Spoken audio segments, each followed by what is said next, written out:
अध्यात्म के राजहंस चरिया शिरोमणि आचार्य भगवान श्री विशुद्ध सागर जी महाराज के आशीर्वाद एवं अनुकंपा से बैठे हुए हैं। परुषण के उस पड़ाव तक हम पहुंच चुके हैं। ये पड़ाव आगे का निर्णय करता है कि अब कौन यहाँ स्टॉप लेगा और कौन यात्रा को आगे बढ़ाएगा। याद रखना, आप पर्युषण की पूजा भी पढ़ते हैं। 10 लक्षण की पूजा में आपने एक शब्द सुना होगा, उसमें एक लाइन आती है जिसका अर्थ होता है धर्म तो केवल 2 ही होते हैं। धर्मेंद्र भैया विश्वास रखना, 10 धर्म चल रहे हैं, मान रहे हैं, वास्तव में धर्म 2 ही हैं, एक आकिंचन और एक ब्रह्मचर्य। आप विश्वास को 2 ही चीजें आपके जीवन में खटना ही है। आपसे बोल दें थोड़ी देर क्रोध नहीं करें, कुछ दिन क्रोध नहीं करें, आप रह सकते हैं। आपसे बोल दें 10 दिन तक आप किसी भी प्रकार का मान ना करें, रह सकते। आपसे बोल दें किसी भी प्रकार का द्वेष ना करें, रह सकते। लेकिन आप विश्वास रखना, अगर आपसे बोल दिया जाए 1 माह तक ब्रह्मचर्य से रहें, 1 माह तक आकिंचन से रहें, तो रहना कठिन है। और एक उम्र ऐसी होती है, उस उम्र में तो इम्पॉसिबल ही समझते हैं लोग। लेकिन विश्वास रखना, शुरू के 4 दिन के जो व्रत है ना, वह भाव रूप हैं। उत्तम, क्षमा, आर्जव, मार्जव, शौच, ये भाव रूप हैं। सत्य, संयम, तप और त्याग उनको पालने का उपाय है। और वास्तव में इन 4 को जो भाव रूप से धारण करके मन वचन काय से इन 4 को जो पाल लेता है, वो कहीं जाके वास्तव धर्म आकिंचन के बाद निर्वाण प्राप्ति के लिए सबसे कार्यकारी ब्रह्मचर्य तक पहुंच पाता है। आज बहुत ही पवित्र धर्म का दिन है। उत्तम सत्य। सत्य तो वास्तव में संसार में एक ही वस्तु है और वो है निज आत्मा। क्या है? निज आत्मा के अलावा संसार में और कुछ भी सत्य है ही नहीं। यहां तक कि भगवान भी सत्य नहीं है। हाँ, और ऐसा हम नहीं, ऐसा आचार्य कुंद स्वामी ने कहा है, वास्तव में सत्य अगर कोई है तो केवल निज आत्मा है। इसके अलावा हमारे लिए संसार की सारी वस्तुएं, जिनवाणी हो, गुरु हो, भगवान हो, संसार में जितने देखने योग्य वस्तुएं वो सब हमारे लिए असत्य ही हैं।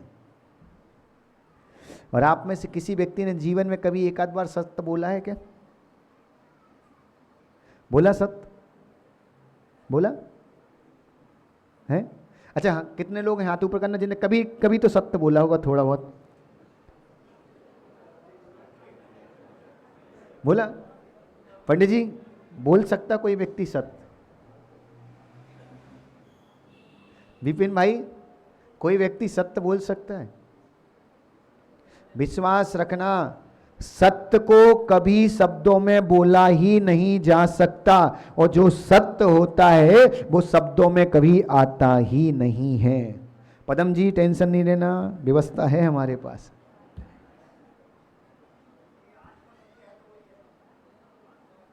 विश्वास रखना, सत्य नहीं बोलते। आज तक संसार में कोई व्यक्ति नहीं है जो सत्य बोल सके। सत्य को शब्दों में बोला ही नहीं जा सकता। याद रखना, हम आपको बता दें कि उत्तम सत्य का दिन है भैया, सत्य बोलो, ऐसे झूठ मत बोलो, ये मत करो, वो बसु राजा नरक गया, जे दुनिया भर का, वो आपको सब पता है। था सत्य जो है वो तो आपको पता चलना चाहिए कि आप जो बोलते वो सत्य होता ही नहीं है। सुमित, खड़े हो ना, उपास नहीं है तेरा इसलिए खड़ा करते हैं ना। एक चीज बताना, पहले तुम पिता बने थे कि पहले बेटे का जन्म हुआ था? बने भी हो कि कहीं हॉस्पिटल से लेके आए? पहले क्या हुआ था? हैं? तो तुम पहले पिता कहलाए कि वो पहले बेटा कहलाया?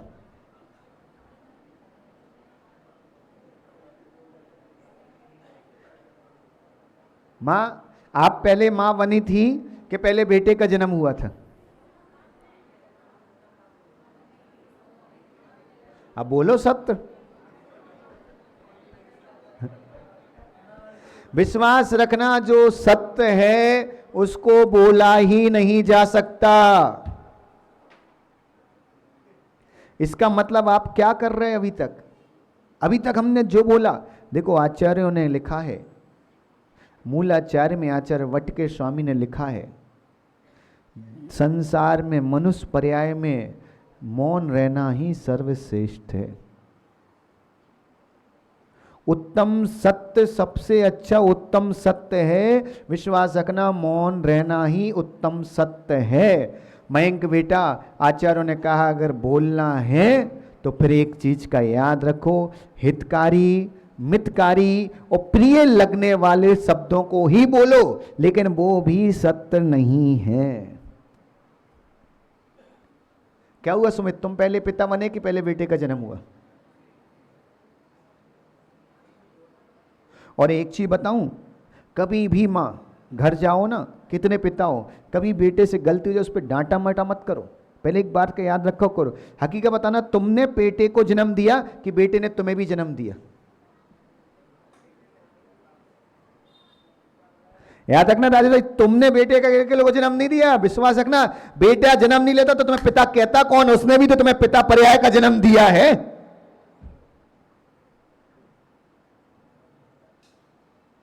इस बात को क्यों भूल जाते? मयंक, पिताजी से बोल देना घर जाके, पिताजी तुमने अकेले जन्म नहीं दिया, अगर हम जन्म नहीं लेते तो परमेश्वर तुम्हें कोई पिता भी नहीं कहता। तो याद रखो जीतू भाई, तुमने अकेले जन्म ने, यथार्थ सत्य तो है, ये तो मानना पड़ेगा कि तुमने जन्म नहीं दिया, बेटे ने भी तो तुम्हें जन्म। फिर अब पदम भैया के मन में आ जाएगा कि महाराज जी हम जो बोलते हमने तो सुना सत्य बोलते, वो क्या है? याद रखना, सत्य कभी नहीं बोला जा सकता, सत्यांश बोला जाता है। सत्यांश ही शब्दों में आता है, सत्य कभी शब्दों में आता ही नहीं है। जो सत्य का थोड़ा सा अंश रहता है हम वो बोलते, सत्य कभी बोलते ही नहीं। पदम जी, कभी रसगुल्ला मिला खाने?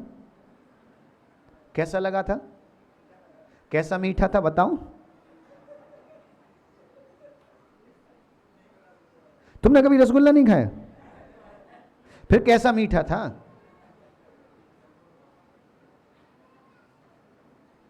याद रखना, यथार्थ सत्य के कारण ही विश्वास रखना हमारा जैन दर्शन टिका है। दुनिया ने तो कह दिया जीतू भाई कि पृथ्वी गोल है, वो शेषनाग पे टिकी है। शेषनाग कहां टिका? कछुए की पीठ पे। कछुए की पीठ कहां है? समुद्र में। समुद्र कहां है? पृथ्वी के अंदर। फिर बताओ टिका कहां है? यथार्थ सत्य बोल के दिखाओ, उत्तम सत्य का पर्व है। याद रखना, उत्तम सत्य के दिन इस बात को समझना कि सत्य तो संसार में कोई बोलता ही नहीं है। सत्य पूरे संसार में केवल एक ही वस्तु है और वो हमारी निज आत्मा है। हम सत्यांश बोलते हैं। पंडित जी भी बैठे, कहीं गलत हो जाए तो बता देना। आप प्राकृतिक में पढ़े हो, कुंद कुंद ने प्राकृतिक में ही लिखा है, हम तो उतने पढ़े भी नहीं है। आपने तो विपिन भाई शास्त्री की है, डॉक्टरी की है। याद रखना, सत्यांश बोलते, हम सत्य नहीं बोलते, और सत्य को कभी बोला नहीं जा सकता। रसगुल्ला मीठा है, सत्य का अंश है। कैसा मीठा है बताओ? प्योर सत्य बताओ। राजेश भाई, कभी घी को देखा कैसा होता है? घी कैसा होता है? हैं? राजेश भाई को पिकाजी तुमने मना किया कि महाराज जी से बात मत किया कर? ऐसे तो बहुत बोलते, हमारे सामने नहीं बोलते। हम कम पसंद आए क्या? तुम पसंद लगा के रखो, भी तुम्हारे घर पे हाथ नहीं हो, उधारी बाकी है। क्या सोच रहे राजेश भाई? घी कैसा होता है बताओ? कैसा होता है? चिकना कैसा होता है? याद रखना, सत्यांश ही बोला जाएगा, सत्य कभी बोला ही नहीं जाएगा। लेकिन याद रखना, उत्तम सत्य के दिन इस बात को याद रखना कि सत्य बोलना, झूठ बोलना हम वो तुम्हें नहीं सिखा रहे। आज हम तुम्हें ये सिखाना चाहते, सत्याचरण। हमारे यहाँ एक शब्द आता है, सत्याचरण। क्या? सत्य तो उनने कहा कि तुम बोल नहीं सकते, और गृहस्थ जीवन में रह के बिना झूठ के जीवन चलता नहीं। धर्मेंद्र भैया, जितने का माल बनाते उतना ग्राहक को बता दो तो खरीदेगा क्या? चलेगा? सोनू, जितने का माल बनाया उतना बता दो तो खरीदेगा कोई? बैठ जा सुमित, खरीदेगा क्या? नहीं खरीदेगा। झूठ बोले बिना जीवन चलता। तो आचार्य महाराज ने स्पष्ट कहा है, साधुओं को स्पष्ट आदेश है, स्वप्न में भी झूठ मत बोलो, और सावक को आदेश है कि व्यापार क्रिया संबंधी झूठ बोलो, पर ऐसा झूठ मत बोलो किसी के प्राणों का घात हो जाए। और ये याद रखना, प्राण बचाने के लिए तुम्हें तो छूट भी दी है कि झूठ बोलो। यहां तुम भी बैठे और हम भी बैठे, दोनों ध्यान कर रहे, एक बकरा यहां से निकला, कसाई आ गया, धर्मेंद्र भैया से पूछा कि भाई कहाँ गया? वो इधर गया। धर्मेंद्र भैया का फर्ज बनता है वो उल्टी दिशा में बताएं, वहाँ गया। याद रखना, ये आपका सत्य है। लेकिन साधु से पूछेंगे, साधु ना जे बोलेंगे यहाँ गए, ऐसा बोल देंगे तो मार देगा, और इधर बोला तो झूठ है, वो कुछ भी नहीं बोलेंगे। इसलिए साधु का मौन ही सत्य है, और सेवक की सुरक्षा ही सत्य है। लेकिन आज 4 बातों का बिल्कुल आपको ध्यान रखना है। आपको सत्य इन 4 चीजों को ध्यान में रख के ही बोलना है। पहला, आरोप पदक शब्द का उपयोग मत करो। आरोप पदक शब्द का उपयोग मत करो। दूसरा, आदेश परक शब्द का उपयोग मत करो। तीसरा, आलोचना परक शब्द का उपयोग मत करो। और चौथा, निंदा परक शब्द का उपयोग मत करो। आरोप पदक शब्द, कितने बार हमने लोगों पे आरोप लगाया। और एक चीज बताऊं ना, सच बताना, झूठ बोलने में आनंद ज्यादा आता है कि सच बोलने में आनंद ज्यादा आता है? बोलो निमिष भाई, क्या है, झूठ बोलने में आनंद ज्यादा आता कि सच में? आप विश्वास रखना, मां कोई सच सच आपने पूछा कि हम कैसे लग रहे, और कभी गलती से प्रतिपति बता दे कैसे लग रहे, फिर सतना नरेश कहाँ गए? कहाँ हो? कभी घर पे पूछा जाए कि हम कैसे लग रहे हो, कभी तुम सच बता पाते क्या? अरे आप तो छोड़ो, तुम तो भी ठीक है, पिकाजी एक उम्र होगी, आज भी तुम सच बोल पाते क्या? विश्वास रखना धर्मेंद्र भैया, आप भी घर जाके कितना भी समाज में दमदार व्यक्ति हो, पदमची हो, चाहे धर्मेंद्र भाई चाहे अरविंद भाई हो, लेकिन घर जाके कभी पूरा सच बोल के दिखा दो, रोटी के लाले पड़ जाए। है कि नहीं चंपालाल जी?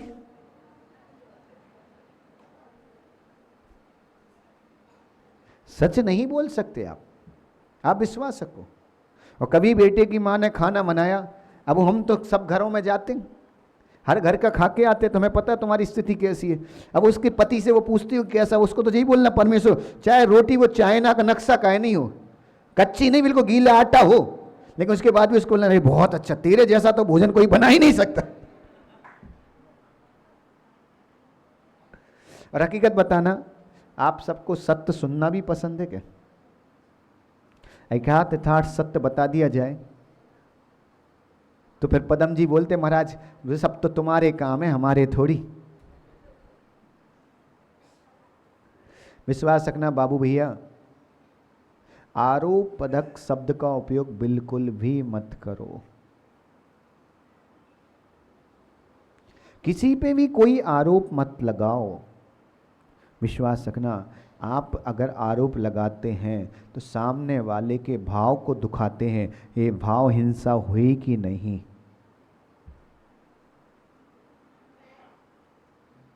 कितनी बार कितनी जगहों पे हमने आरोप लगाया है। कहीं कोई बात सुनी, उस व्यक्ति को ना देखा ना समझा, और बोलना शुरू कर दिया, नहीं वो ही हो सकता है।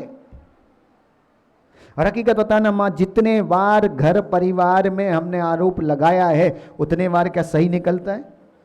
कई बार हमने देखा है, कई घरों की स्थिति है, माँ विश्वास रखना, किसी माँ ने अंगूठी उतार के कहीं और रख दी, 2-3 दिन तक नहीं घूमी, काम वाली पे आरोप लगा दिया तूने ही उठाई होगी, और उसी समय अगर काम वाली कोई नई चीज खरीद ली हो गलती से, फिर तो 100% तूने ही उठाया। क्या होता है? एक बात बताऊं, रियल घटना बताता हूं, आप सब आश्चर्य करोगे। गलतियों से कभी गलती हो जाती, परिवार का नाम नहीं लेंगे, एक बहुत प्रतिष्ठित परिवार, हम सब, आप सब भी जानते हैं, यहाँ आ चुका कई बार, वो उनकी आंखों में अश्रु की धारा थी। विश्वास रखना राजेश भाई, उनकी पत्नी को उनने एक डायमंड की अंगूठी गिफ्ट की, करीबन अच्छी खासी महंगी थी, 15-20 लाख की अंगूठी थी, बड़ा सा डायमंड था। वो अंगूठी किसी भी कारण से पता नहीं उनकी पत्नी ने कहीं रखी या क्या हुआ, तो वो अलमारी में रखते समय वो अंगूठी कहीं अलमारी में कोई छेद में होगा, उसमें वो जाके चली गई और खिसकते हुए नीचे पहुंच गई, और अलमारी जो रहती है लॉकर, उसके नीचे वाला जो हिस्सा रहता उसमें डली। अब वो 2-3 दिन तक अंगूठी नहीं मिले, और 10-15 लाख की अंगूठी हो, फिर स्थिति क्या होगी परिवार की। और उसी समय पदम भैया आप देखना, उनकी काम वाली ने अपनी बेटी को पढ़ने के लिए एक एक्टिवा खरीदी। उनकी बेटी पढ़ने के लिए कॉलेज जाती, बर्तन मांजने वाली ने एक्टिवा खरीदी, झाड़ू पोंछा वर्दन का काम करती। आप बताओ दिमाग में क्या है, इसको तो यार 10-12 हज़ार रुपये महीने देता हूं, इसने एक्टिवा कैसे खरीदी? परिवार ने उस पर आरोप लगा दिया, आरोप लगा दिया। ठीक है, अब इतने वर्षों से काम किया, लोगों ने मना किया भाई पुलिस में केस मत करो, माफ करो, इसको अलग कर दो, तनख्वाह भी नहीं दी। आप नियोग देखो, दिवाली का पर्व आया, रियल घटना बताओ, दिवाली का पर्व आया, सफाई की बात आई, जब लॉकर का नीचे का ड्रॉ खोला गया, उसमें अंगूठी निकली। अब विश्वास रखना, वो परिवार आज तक उस काम वाली से नजर नहीं मिला सकता, कितने बड़े धनाढ्य बने रहो तुम। उसकी आपने एक बार बेइज्जती कर दी, एक बार आरोप लगाया, आप बताओ जीवन भर तक जब भी वो आपके सामने आएगा, आप विश्वास रखना कितने में बड़े सेठ बने रहो, लेकिन उसके सामने आप अपने नजरें नीचे ही करना पड़ेंगी। आवश्यक है, जितने आप आरोप लगाते हैं, यहां कह रहे हैं आपको झूठ बोलने का त्याग नहीं करा रहा, सच बोलने का नियम नहीं दे रहे, इतना तो करो, कोई आरोप मत लगाओ। कितने बार कहीं कोई घटना हो जाए, अरे पक्का उस व्यक्ति ने किया होगा, तुम्हें पता है? कितने बार आरोप लगाए। मां हकीकत बताना, कभी अगर आपके ऊपर आरोप लगता है, आपको अच्छा लगता है, परिवार में कभी सास बोल दे कि हमारी बहू ने पक्का गड़बड़ की और आपने नहीं की, उस समय आपको पीड़ा होती। आप भी तो कितने लोगों पे आरोप लगाते, आप उनको पीड़ा। कई बार तो बताऊं ना, स्थिति ऐसी है, कहीं पता चले कि किसी के घर पे कुछ हो गया और जे नाम हम कुछ ना खुला हो, आप इस रखना महिलाओं का दिमाग लगना शुरू हो जाता है, पक्का वही वाला घर है। फिर मैं आश्चर्य होता कि महावीर सत्य कि तुम सत्य हो। भगवान महावीर तो बोल गए पंचम काल में अब्धि ज्ञान ही नहीं होना, यहां तो महिलाओं को ही अब्धि ज्ञान हो गया, महाराज तो छोड़ो।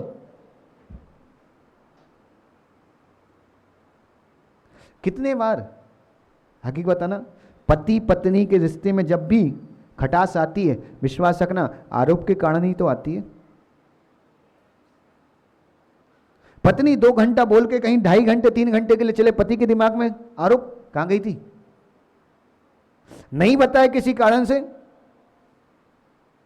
आरोप लगना शुरू हो जाते, तू वहीं गई होगी, और फिर उसमें सास और घी डाल देती आके। स्थिति क्या है, खटास आई ना। इतना भी विश्वास नहीं परिवार पे। कितने बार पिता बेटे पे आरोप लगा देता है। जयपुर के एक परिवार की घटना बताता हूं। उन व्यक्ति हमारे पास आके, गुरुदेव के पास थे हम लोग 2012 में जयपुर में, बापू नगर की घटना, विश्वास रखना उनने आके तुरंत रोना शुरू किया, बोले महाराज जी आज बहुत बड़ा पाप हो गया। उनका बेटा 2 दिन से किसी खेल मस्ती में बिजी था, उसने होमवर्क नहीं किया। स्कूल में टीचर ने पूछा होमवर्क नहीं किया, टीचर को बोला नहीं किया, और टीचर बोला क्यों नहीं किया, बोले हम खेल रहे थे। टीचर ने 2 लपाड़े मार दी। घर आया, किसी ने बता दिया कि बेटे को मार घली, पिता ने पूछा क्यों मार घली, उसने पूरी घटना बता दी सच सच। बेटे ने मार दिया, बेटे ने पैर पड़ के बोला आज के बाद मैं कभी जीवन में सत्य नहीं बोलूंगा। सत्य बोलने में तो मार ही पड़ती है ना।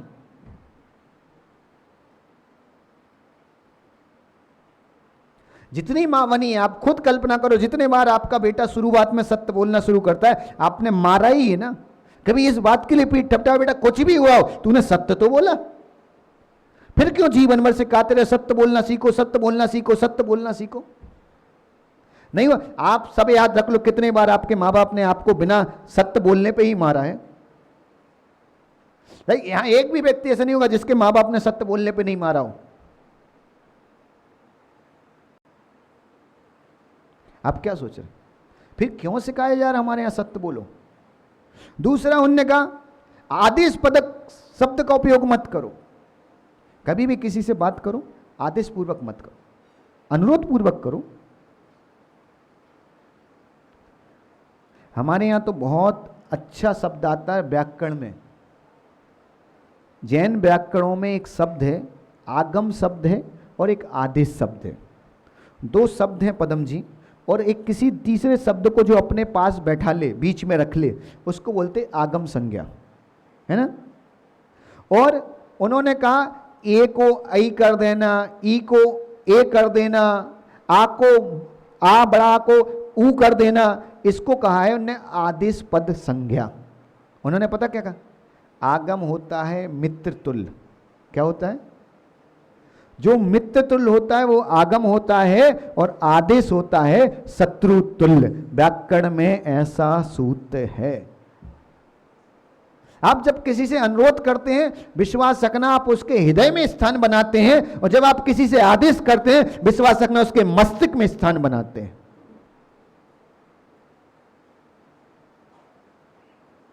आदेश नहीं करना, अनुरोध करो, निवेदन करो, भावना व्यक्त करो। हमारे आगम में तो मुनियों को भी आदेश करने का निषेध है। केवल आदेश करने का अधिकार अगर पूरे जैन समाज में किसी को है तो वो आचार्य परमेष्ठिक है। इसके अलावा कोई व्यक्ति, कोई सावक नहीं, कोई वृत्ति नहीं, कोई मुनि नहीं, आदेश कर ही नहीं सकते। अरे हमारे आगम को खोलेंगे जब हमें पता चलेगा। तीसरा उन्होंने कहा आलोचना पदक शब्द मत उपयोग करो। आलोचना करने में मजा आता कि नहीं। कहीं दो तीन खड़ी हो, वो तो हमारा पुण्य है कि कुछ महिलाएं यहां चुप रह लेती हैं।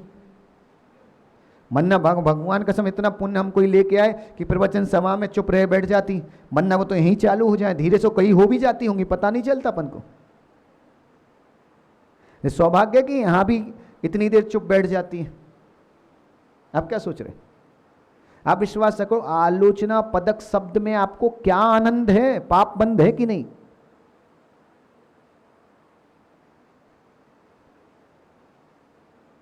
विपिन भाई, कहीं ना कहीं आपने भी इस शब्द को सुना होगा कि गुणानुवाद करने से पुण्य बढ़ता है कि आलोचना करने से पुण्य बढ़ता है।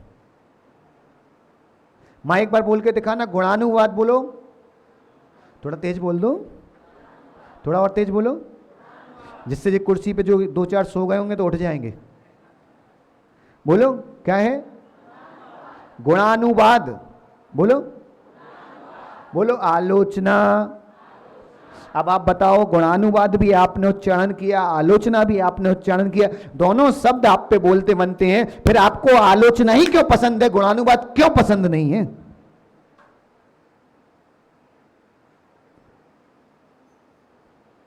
आप अपने जीवन काल में देख लो, किसी दूसरे व्यक्ति के बारे में जब भी बात होती है, विश्वास रखना पूरे जीवन काल को टटोलना, अपने एक एक दिन को टटोलना, किसी भी व्यक्ति के बारे में आप दिन भर में जो बात करते हैं उसके गुणानुवाद अधिक करते हैं कि आलोचना अधिक करते हैं। उत्तम सत्य कह रहा है कि गुणानुवाद करो, आलोचना करने से तुम्हें पाप आश्रय हो रहा है, और पाप तुम्हें संसार की चीजों को तुम्हें सुख से दूर कर रहा है।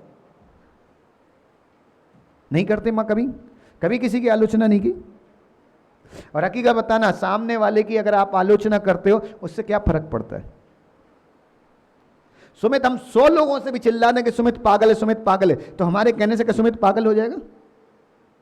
और हम कितना भी चिल्ला दें स्वयं मुख्यमंत्री है, सुमित मुख्यमंत्री का मुख्यमंत्री हो जाएगा फिर। लेकिन आलोचना में मजा क्या है। और दो प्रकार की आलोचना है, याद रखना, एक मीठी आलोचना, एक कड़वी आलोचना। वरना कुछ लोग ऐसे जो मीठी आलोचना करते, अब वो है तो काला कलूटा, लेकिन भैया तुम तो चांद से चमक रहे हो, क्या चेहरा दिया भगवान ने तुम्हें, तुम्हें देख के तो ऐसा लगता कि आंखों की रोशनी बढ़ जाती है। अब उसको पता है चढ़ा रहे हो, ये मीठी आलोचना है।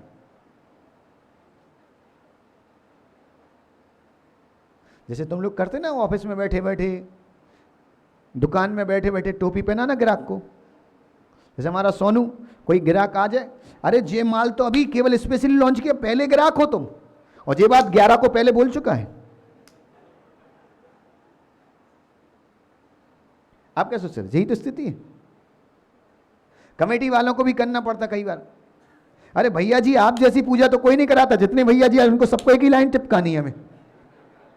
लाइन कहां से लाएं? कई बार तो डाउट होता तो हमें भी तो चिपका के नहीं चले जाते। आप क्या सोच रहे हैं? आलोचना पदक शब्द उपयोग मत करो।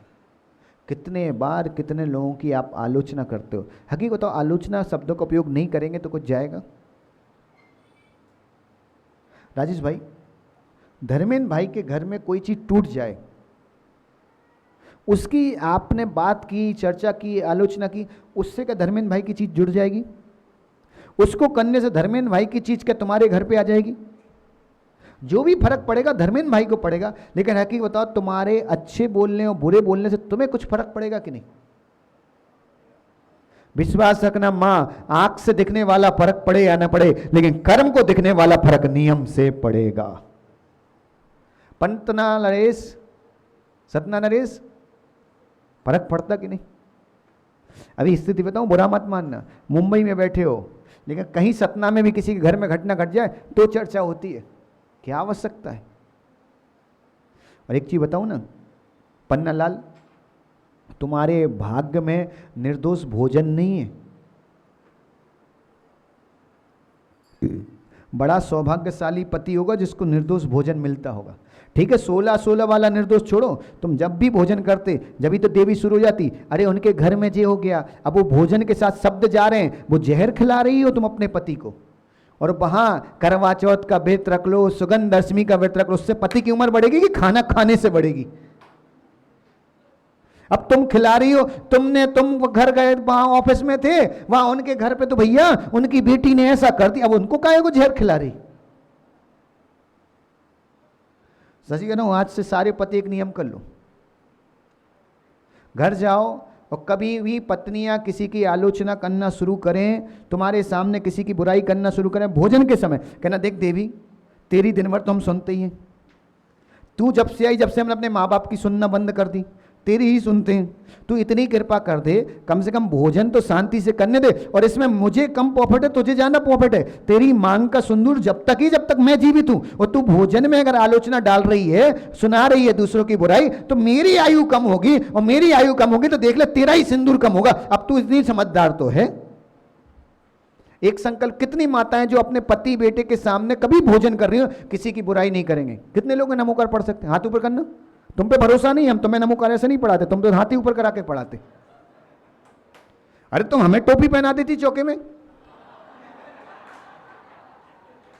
आप विश्वास रखो, हलवे में किस्मत डली हो, हमारा किस्मत का क्या हो, धीरे से गायब कर देती, बोले महाराज हमने डाली ही नहीं। टोपी पहनाने में तो तुम हमसे भी ज्यादा मास्टर हो।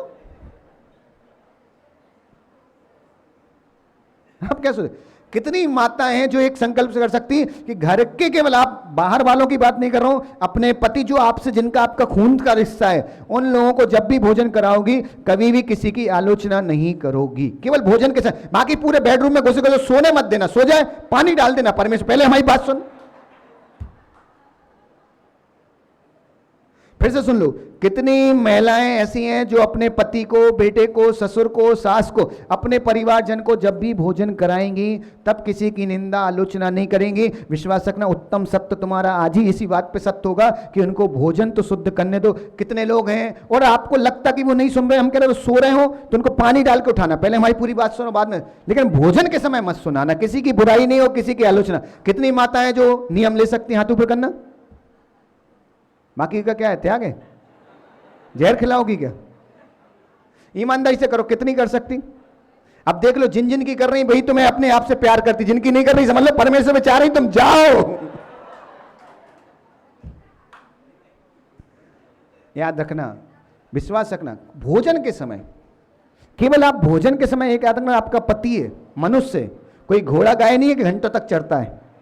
15-20 मिनट में खाएगा, 15-20 मिनट मुंह पे ताला नहीं लग सकता क्या? और कोई मोबाइल नहीं है कंटिन्यू मैसेज आ ही रहे। मोबाइल में भी हमने देखा सिस्टम होता है, अगर रोक दो तो मैसेज रुक जाते, होता कि नहीं? तो याद रखो, ऐसे अपने इस पे भी मैसेज पे लगा लो कि रोक दो, नहीं। और कितने पति हैं जो उत्तम आलोचना के दिन एक संकल्प कर सकते, कितने पुरुष हैं कि मंदिर के अंदर जब भी रहूंगा, मंदिर परिसर के अंदर, तब किसी भी व्यक्ति की निंदा आलोचना नहीं करूंगा। विश्वास रखना, अगर दोनों ने नियम कर लिया तो विश्वास रखना हमारा उत्तम सद्धर्म मन गया। कितने लोग हैं जो नियम कर सकते हैं मंदिर परिसर के अंदर? बाहर बुराई भी करनी हो ना धर्मेंद्र भाई, बाहर आ जाना, तुम्हारा मंदिर है ही कितना, शुरू होने से पहले खत्म, 4 कदम चलो तो